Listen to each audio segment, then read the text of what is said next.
So a couple Make me uncomfortable. of months ago, we got a call from Steve Priest. Where'd Steve go? There he is. Asking us if we wanted to come and speak at this event. And if you know Steve, he was the speaker last time. Really, when Steve asks you to do something, there's really only two answers. It's either yes, Steve, or yes, sir. Right? Like, Steve is a really good salesman, and he will convince you to do anything. Now, we weren't, it didn't take much convincing. Yeah, we're excited to be here. But the convincing part was the topic. Hey, do you want to come to this young adult, singles mostly, event and talk about dating? Yes! Doesn't that sound like fun? It's already kind of awkward. I know these events kind of get this idea of like Catholic meat market. Am I wrong on that? Is there a little bit of that feel? So let's just get the elephant out there, okay? Raise your hand if you're here to find a spouse. Okay, raise your hand, thank you. Raise your hand if you're lying.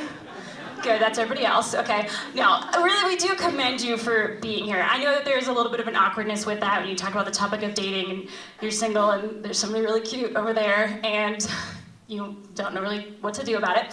But this is a great place to meet people. This is a great place to build community. This is a great place to find potentially someone to go on a date with. So gentlemen, I'm just gonna throw it out there. If you haven't asked a girl out here and you are single, there's some really beautiful girls. Just maybe tonight might be the night to just go ahead and go for it. I'm just gonna throw that out there. All right, here we go. All right, besides that, we want to start with a little exercise. It's a fill in the blank exercise. So, some food for thought here.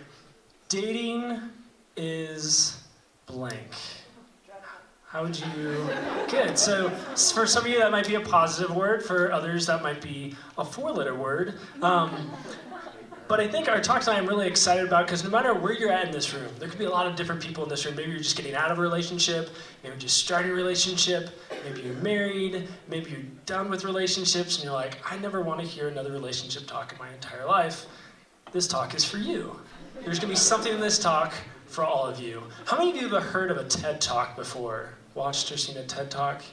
TED Talks, right? TED stands for Technology, Education, and Design. They're usually short talks with one revolutionary concept that people can begin to understand or apply to their life. So tonight, Lisa and I are going to be giving two TED Talks. So Lisa's going to start off with one concept to share with you all, then I'll follow up with another one. And these concepts are tied closely together, so they won't just be entirely unrelated, but kind of give us a shot to this. And both these talks come out from principles of our book, Dating Detox, but a little bit more intellectual. You guys are professionals, and we wanted to meet you where you're at. So without further ado, Lisa. All right, so every action that you perform, you're gonna have to track with us here. We are gonna be talking about dating, but we're taking it from an intellectual perspective. So this isn't gonna be your standard dating talk. We're not gonna be doing like, here's the 5 steps to date. None of that. We're going a little more intellectual here. So every action that you perform in your life is done because ultimately you think it's going to make you happy. So think about it. Maybe you went to college because you wanted to get a certain job because you thought that job would make you money and money would make you happier. That job would be something that would fulfill you and feeling fulfilled would make you happy. We do this all the time in our life. But have you ever given much thought about what exactly goes on in that process when you're making a decision, when you're making a choice? Like what actually does that process look like? So if you break it down, there's really 3 elements, if you want to throw those up there. 3 elements that come down to when you're making decisions. Those you have an intellect, a will, and passions. So I want to kind of walk through these. So the first one is intellect. So you can, there we go. The intellect, we are rational beings, which means we have the ability to solve complex problems and answer tough questions like, before sliced bread, what was the best thing, right?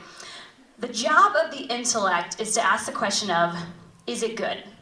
Is whatever it is that I'm encountering, whatever it is that I'm thinking about or choosing, is it good? So for example, is it good to speed?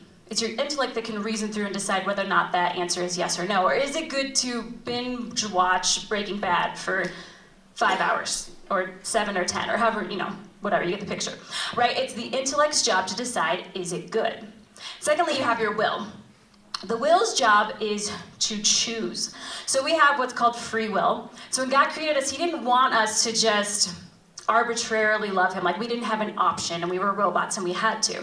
He wanted us to have the freedom to decide what it is that we want to choose, whether we're gonna love him or not. So with this free will then, the job of the will is to choose. It has to actually execute. So the intellect can come up with, this is the right answer, but the will still has to choose to execute that and to actually follow through with it. So together, these two are called our higher faculties. And this is what sets us apart from the animals. So these are two things that we can do that animals can't do, right? So the cat that my neighbor has that's constantly pooping in my sandbox, I try to take it personally, but I have to remember, no, he's a cat. Like, he's not trying to spite me, he's not trying to get me, right? Like, he's just basically working off of instinct. He's working off of his passions, which is the third thing. So the passions are both physical and emotional desires that we have in our life. They're also called the appetites. So physically, we desire to eat and sleep and breathe and procreate. And emotionally, we desire love and companionship and purpose. So it's a good thing to experience these things, these desires. They're not bad. To have passions is not bad, because if we didn't ever desire to eat, then we would starve to death. Or if we didn't ever desire to procreate, then the world would die out. So the desires, they have a purpose, and they have legitimate needs, and that's their job. Their job is to express the legitimate needs that we have at a very human level. So it's these three elements together that make us human, the fullness of being a human. So animals, they only have the lower faculties of the passions. Little pop quiz here. If you know the answer, don't say it, because I want to see if someone can figure it out. What other creature only has an intellect and a will of God's creation? Angels, yes, isn't that cool? But we as humans, we get the fullest experience of God's creation. We get everything. We get the intellect of the will and the passions, because angels, they don't eat and do things like that. So let me put this all together for you. So if we want to be happy, these things, they need to be working in harmony. The intellect needs to take into consideration the legitimate needs that it's hearing from the passions, make the best conclusion, and then the will has to consent to that and actually execute. So think about it this way. Let's say you're at the office today and there was a pizza party. So you had pizza for lunch, it's the afternoon, and you're hungry. And your intellect or your passions are saying, hey, guess what, we're hungry. Oh, and by the way, let's go down to the vending machine and buy some red vines. And your intellect, this is where the intellect chimes in. It says, okay, we just had pizza for lunch. That's actually not healthy to have some sugary red vine snack. So what we need to do really is we need to make a good choice here, and let's have that apple that you brought in your bag. So this is where the will comes in. So the will's listening to the appetites who are saying, listen, we've had a hard day at work, we deserve red vines, okay? And now it has to decide, are you gonna listen to your passions or are you gonna listen to your intellect? And that's where the will has to execute. So in a perfect world, what do we choose? We choose the apple because we're making good decisions about our health. But we know that sometimes it's not always a perfect world, and you're down at the vending machine, like not only buying the red vines, but you're also getting some Doritos and some Famous Amos cookies and things like that.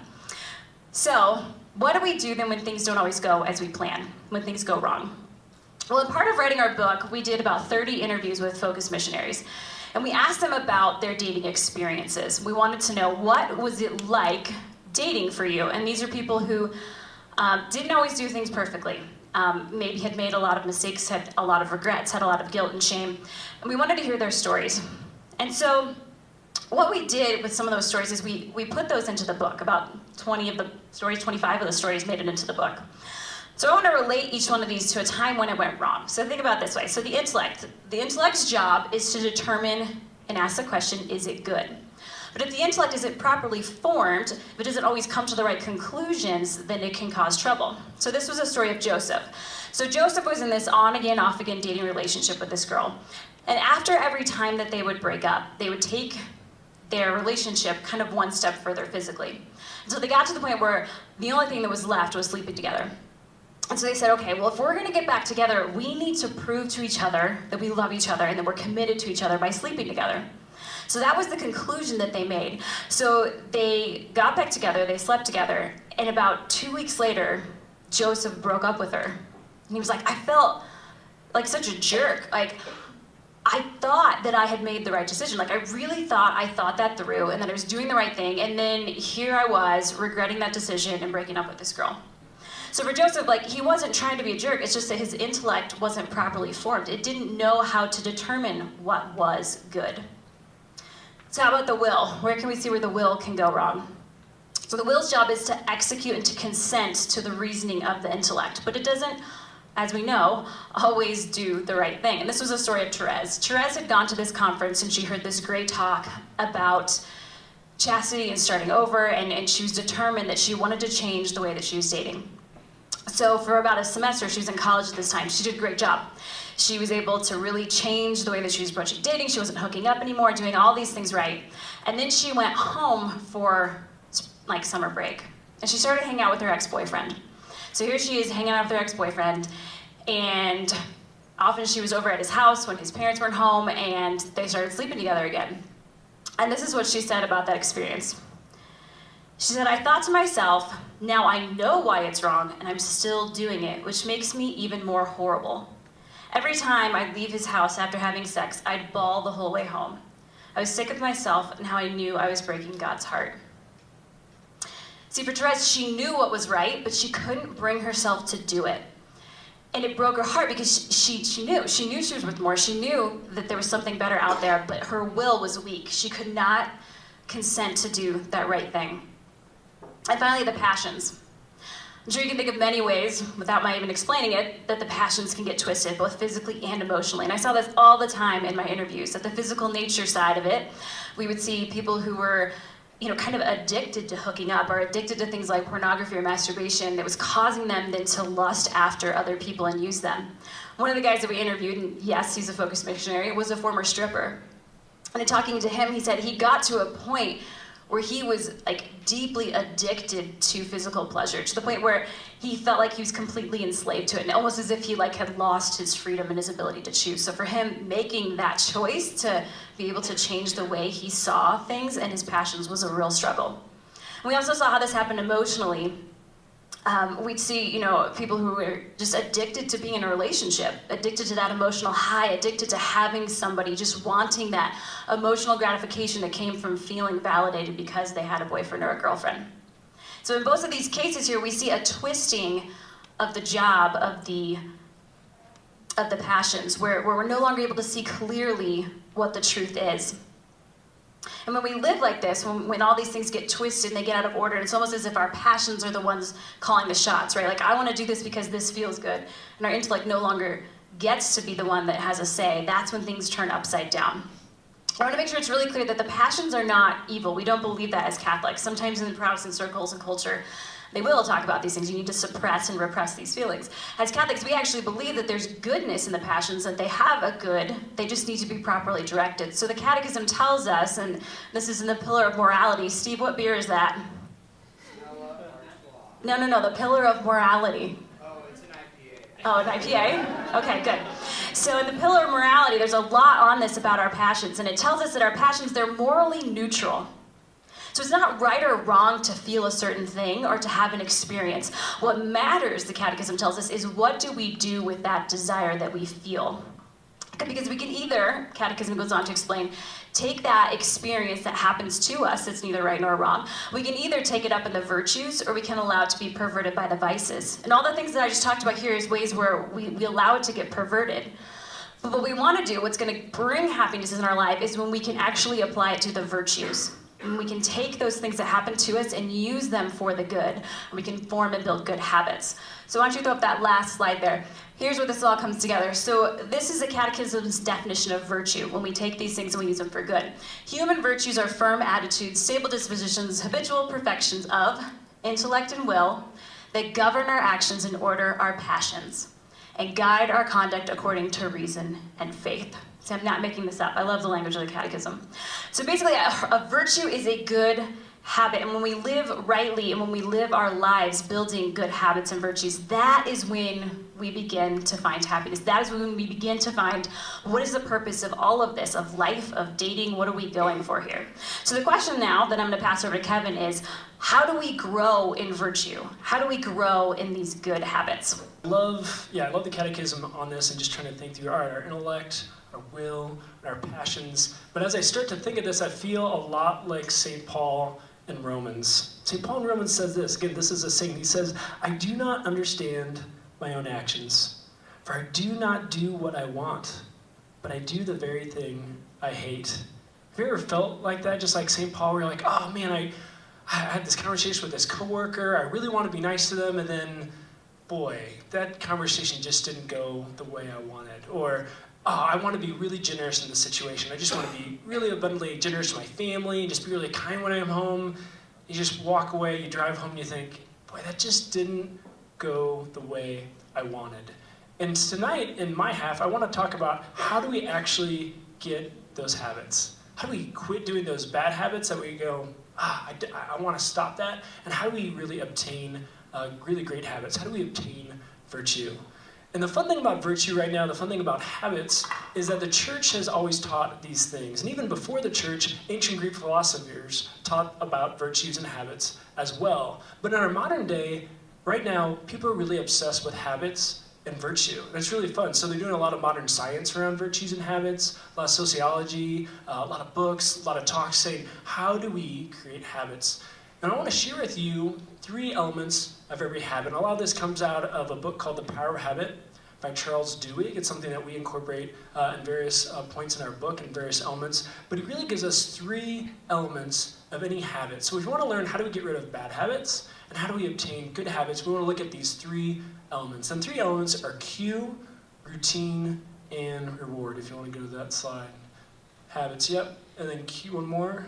Cue, routine, and reward. So I'm going to walk you through each one of these elements for understanding our habits, whether good or bad. And then it's going to help us understand how to create great habits, how to be virtuous as well. So the first one is cue.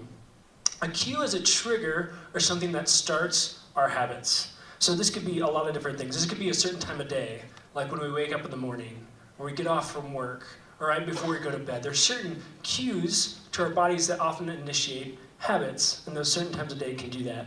It could be who you're with. Around your family, you might act a certain way, because you have certain routines, certain patterns around your family, and you're cued when you're around those people, around your coworkers, around your friends, whoever it might be. There's also cues in regards to how you feel.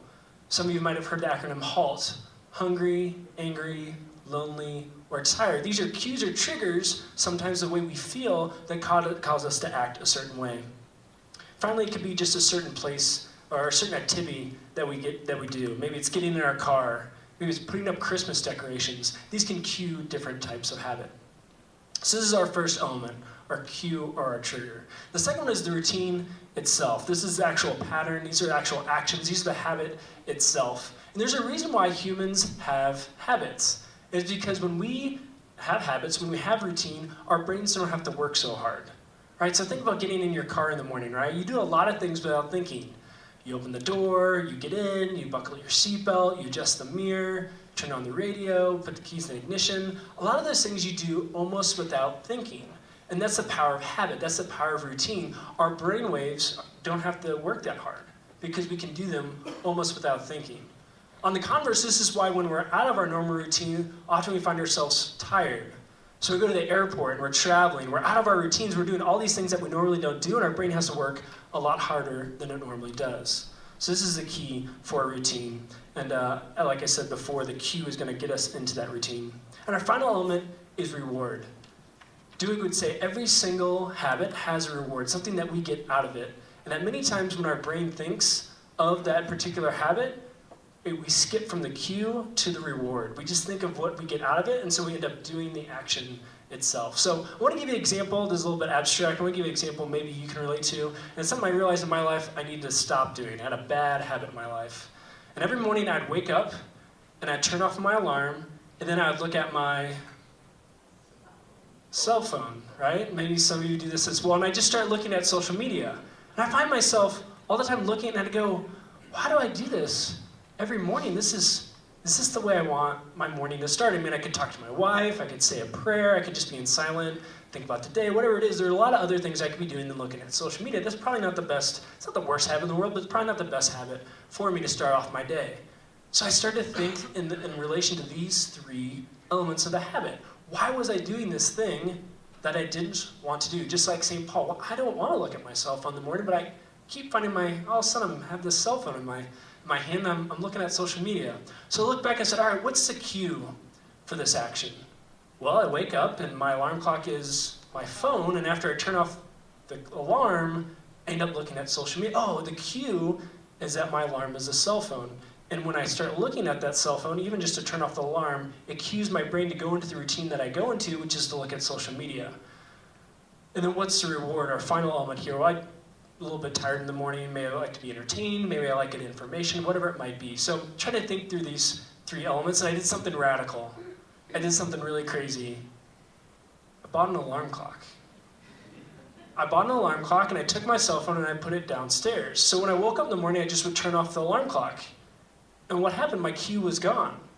And so I actually had a decision. I was able to actually engage my intellect and ask myself the question, do I want to look at social media or not? Whereas before, I'd almost be looking at social media almost without thinking, because that's what habits, that's routines, that's what patterns do in our life. And so just taking that cell phone out of my room removed the cue, and it allowed me to make a real decision rather than falling in that pattern again. And it's funny today because I'll go a month or two without looking at any social media in the morning, and as soon as that alarm clock my phone is my alarm clock again, I start looking at social media again, because that cue is so ingrained in my life. So it's just good to know what that looks like.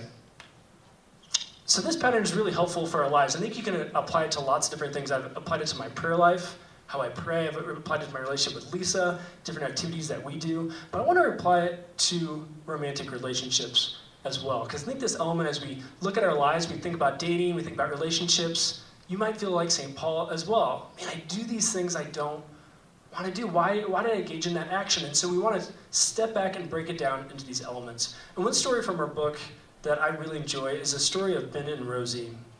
And Ben and Rosie were from a small Midwestern town, and they had pretty typical upbringings. And in high school, it was just very typical for people to sleep around, and that's what they did. In high school, when they got to college, they both separately, before they even met, said, we want something different from our lives. We want our relationships to look different.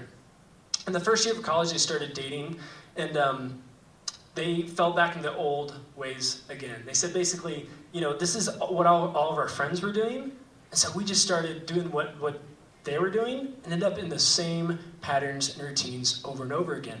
And Ben and Rosie grew up Catholic. Their faith wasn't really important to them until they met some focused missionaries on campus. And these missionaries just lived a different life. They lived with hope, they lived with joy, and that's what was really attracting Ben and Rosie to them. And over time, Ben and Rosie started going to daily mass, but they were still sleeping together, and so they started going, we're going to mass, we're trying to live this life, but we're still engaging in activities that we know aren't good. We know these aren't of God. So how do we stop this? So Ben thought, well, okay, we won't sleep together, but we'll have slumber parties. So we'll have times where we just hang out together, but they would end up sleeping together after that, because that was a cue. Or they'd say, we'll just make out, but we won't do anything more.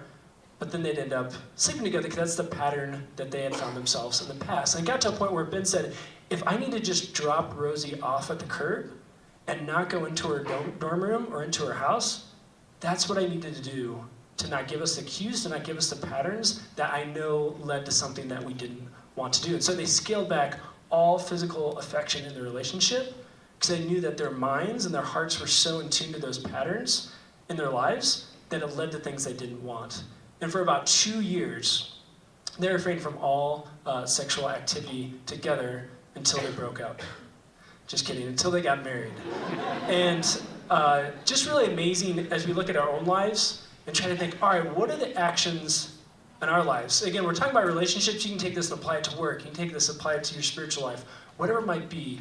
But what are the actions in our own lives to really start to understand what this looks like? We just kind of want to leave you with this idea of what are the habits in your life, what are the patterns in your life that are preventing you from being able to date well, from being able to really feel as if you have gotten to a point where you understand yourself, you understand your own habits, your own routines. What is preventing you from being able to build these good habits? And we just want to recognize dating is hard, especially in our world today. It's complicated. And doing this book and doing these interviews just really confirmed that in me, over and over again, just to see it's not this black and white simple thing anymore, and there's a lot of mess that comes with it. But at the end of the day, we wanted to do this for the topic, kind of go with this intellectual week from the book. This is week 2 of the book that we really go through. Because at the end of the day, really the only thing you can control is you. You can't control those around you. You can't control anything else but yourself. But when it comes to dating and discerning whether you're doing that or neither, building virtue is always going to be helping you to become a better version of yourself, which is going to prepare you to discern better, which is going to prepare you to date better. And one day, if it is your call to be married, to be a better husband or wife, or if your vocation is different, to be a better priest or sister or religious. So one thing that we always do at the end of our podcast is we have a how-to challenge. So we always want to make things practical for people. We love abstract concepts, we love intellectual knowledge, but we also want to make it really real and personal. So the challenge that we would leave you with is twofold. One is to try to think through something from Lisa's talk or something from my piece, and think through, how does this apply to my life? Maybe what's one thing that I want to change for my life, one thing that I can alter, one thing that I can improve. It could be as small as my example of the alarm clock, or it could be something that's big and something you've been struggling with and something that you bring to confession frequently. And the second thing would be is to find someone who can hold you accountable. Somebody you can say, hey, I am working on this, and maybe share with them, hey, you may want to work on something as well, and how can we walk forward together to do that as well? So